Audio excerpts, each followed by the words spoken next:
Greetings, traders. Futures on the S&P 500 and Nasdaq 100 kicked off the week with modest gains, supported by upbeat tech earnings, particularly the Amazon, OpenAI partnership, and NVIDIA's chip export headlines, which fueled ongoing AI-driven optimism. However, that positive tone faded by week's end.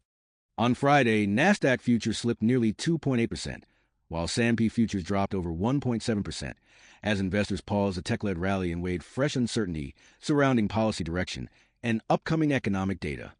Meanwhile, the U.S. dollar index stayed mostly flat through the week, showing limited conviction as traders grapple with mixed macro signals and a lack of major catalysts.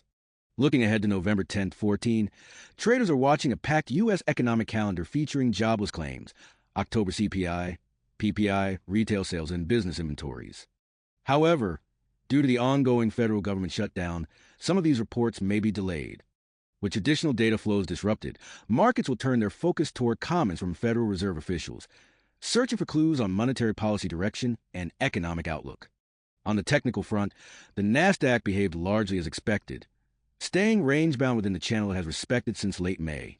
The price action is now hovering near the lower boundary around 25,166, and I'm watching closely for a potential bounce back toward 26,000. However, if bearish momentum strengthens, a downside target around 24,175 remains in play. The S&P 500 shows stronger signs of downward pressure, having broken below its rising trend line that's been intact since May. If we see a short-term rebound, 6,870 is the key resistance to watch. But if weakness persists, the index could retest the 6,545 level before the week concludes. As for the U.S. dollar, it's been testing the patience of traders, repeatedly trying to break out its range, but lacking enough momentum to sustain a move higher. After perfectly retesting my 100 level target and getting rejected, the next downside levels to watch are 98.96 and 98.30. However, I still expect a short-term rally in the dollar, as this type of consolidation often precedes strength heading into the Santa rally season. That's all for this week's Outlook. Stay sharp, trade safe, and I'll see you next week with more price action insights.